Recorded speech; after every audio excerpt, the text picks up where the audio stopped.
Të nderuar qytetarë, sot janë bërë 3 muaj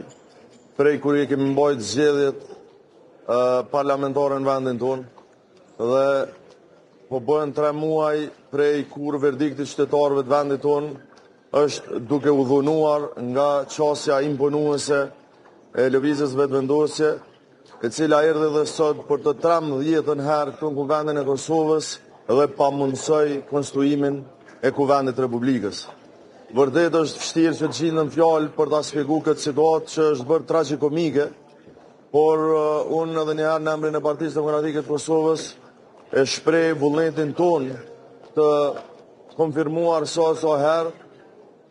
për insistimin që të dalim nga blokada që na ka sjell partia e parë dhe të zgjedhim kryesinë e Kuvendit, duke përfshirë kryetarin e Kuvendit përmes propozimit të një kandidati apo kandidateje që vërtet e merr shumicën e votave, sepse zona Agjiu tashmë 13 herë po dihet që as nuk i ka e as nuk do t'i ketë votat për kryetarët e Kuvendit. Më vjen keq për qytetarët e vendit tonë që verdikti i tyre i shprehur me votë lirë para 3 muajsh e që nëse e thjeshtësojmë e përkthejmë i bie që i ka thënë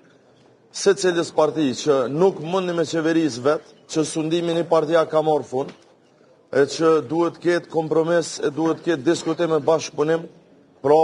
nuk po respektohet si verdikt. Ne do t'jemi këtu edhe pas nesër, do t'jemi sa herë që ta kemi obligim,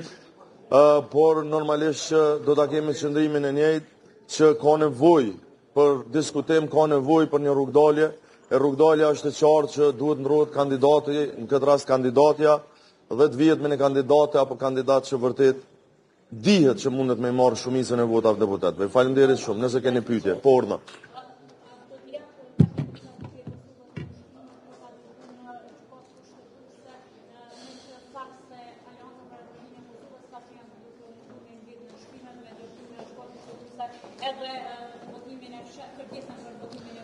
Nuk e kam po ende lëndën,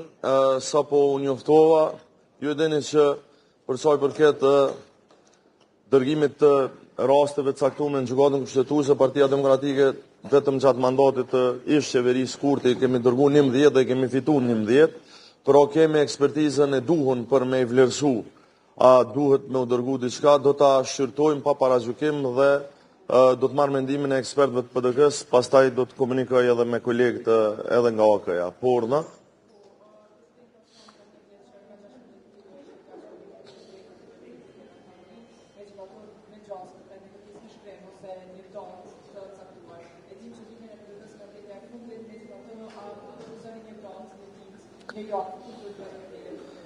Ne jemi këtu çdo ditë.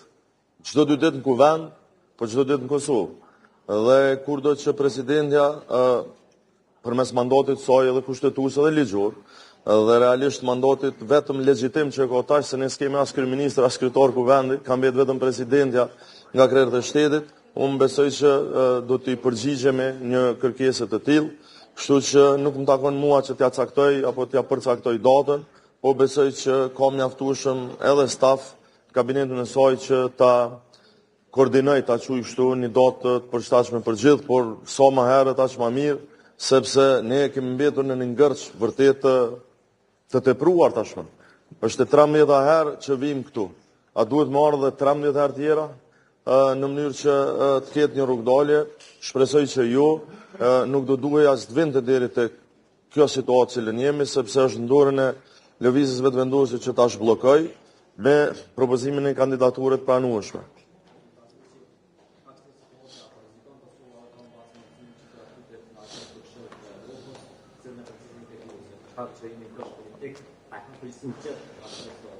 Ai tren ka ik, fatkeqësisht për qytetarët e vendit tonë, për shtetin tonë,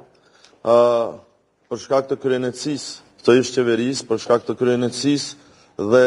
çështjes imponuese e këtij mentaliteti të partisë së parë, ne s'po mundemi me u zhblloku, s'po mundemi me dal nga gërçi, s'po mundemi konstruu as Kuvendin as qeverinë dhe normalisht që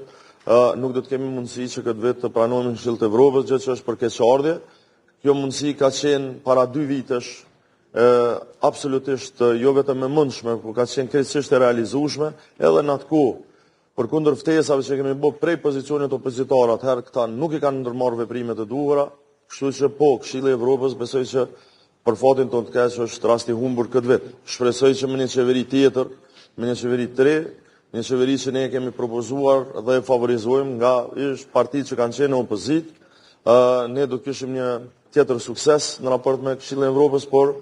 për të arritur deri aty fillimisht duhet ta konstruojmë kuvendin, pra kthehemi prap te hapi i parë, cili është ai ndrimi i kandidatës për kryetare. Faleminderit shumë, mirupafshim.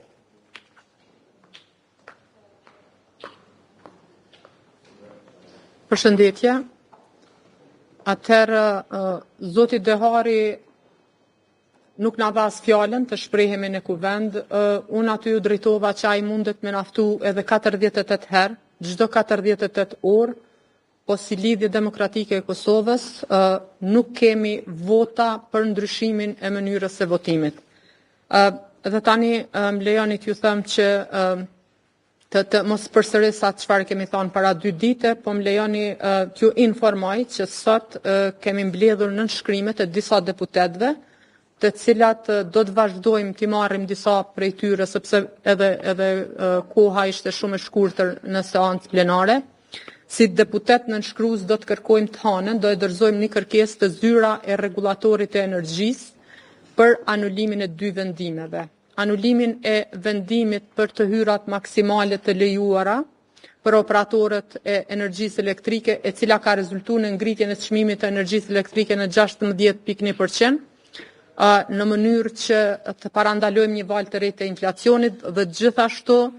vendimin tjetër për detyrimin e 1300 kompanive për dalë në tregun e hapur, kinse në tregun e hapur, në tregun e lirë, në tregun konkurrues, i cili më lejoni t'ju informoj që nuk ekziston në Republikën e Kosovës. Po është e vërtet, janë 19 operator të licencuar për tregtim me energji nga zyra e rregullatorit të energjisë, por nga ajo që jemi informuar nga shoqata e prodhuesve në kuadër të odës ekonomike, rreth 200 kompani, të cilat kanë kërku të marrin, disa prej tyre kanë kërku të marrin oferta për furnizim energji elektrike pas datës 1 qershor, ata kanë marrë një ofertë të vetme. Dhe a dini prej kujt? Prej Keskos, prej operatorit prej të cilit ata aktualisht furnizohen. Dhe tash, zyra e rregullatorit të energjisë e ka të qartë, e ka letë të verifikueshme që nuk ka treg të lirë sa i përket furnizimit me energji elektrike në Republikën e Kosovës. Kështu që duhet me u bë anulimi i këtij vendimi. Ofertën që kompanitë vendore e kanë marrë për furnizim me energji elektrike nga Kesko është me çmim 260% mashtrajt. Imagjinoni kompanitë 1300 kompani pas datës 1 qershor, nëse vendimi lejohet të hyjë në fuqi, energjia elektrike për këto kompani që punësojnë me qindra mijëra punëtor, rritet për 260%. Një pjesë e tyre kanë deklaruar që në qoftë se vendimi i tillë hyn në fuqi, ato duhet t'i vënë qelsin kompanive të tyre, sepse nuk mund të operojnë me kosto kaq të larta. Tash me të vërtetë është tepër fatkeqësi e madhe, po e ndërlidh me konstituimin e kuvendit, që ne ende nuk jemi konstituu, të merremi me probleme të qytetarëve, të merremi me probleme që ballafaqohen bizneset në Kosovë, mirë po kemi një hall të vetëm, kemi hallin e lëvizjes vetëvendosjes se si ta vendos në kryet e kuvendit pa votat e deputetëve, kryetarët e parlamentit zonjën Haxhiu. Domethënë, këtu janë reduktu problemet e qytetarëve të vendit. Dhe më lejoni t'ju them edhe një herë, në qoftë se sepse siç po shifet po shkojmë drejt një procesi zgjedhor, dhe në qoftë se shkojmë drejt procesit zgjedhor, unë besoj që flet votimi duhet të jetë tepër i thjeshtë. Ai duhet të jetë Kosova apo Albulena Haxhiu. Dhe votuesit, qytetarët e Republikës së Kosovës, duhet të zgjedhin në mes të këtyre 2 opsioneve, sepse nuk ka luftë dish, nuk ka konkurrencë programesh, nuk ka përpjekje për të zgjidhur problemet e qytetarëve të Republikës së Kosovës, nga partia e cila ka fituar shumicën e votave në kuvend, ata kanë një hall, kanë një problem të vetëm se si ta vendosin një person i cili asesi s'po i merr votat e deputetëve të Kuvendit të Republikës së Kosovës me vendos në kryet e kuvendit.